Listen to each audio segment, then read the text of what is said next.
Trời, Lưu mua cái thùng này mà Vivian nó viết cái gì đó. Nó vẽ cái gì lên không biết nữa.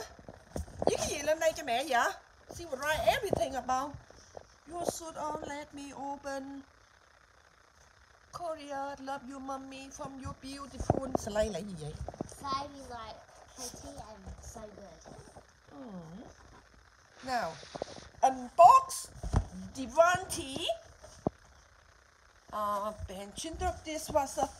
Đứng rửa chén đau lưng quá, chịu hết nổi rồi cả nhà. Đây cho mẹ coi coi. Cho nên Lưu mua cái máy rửa chén.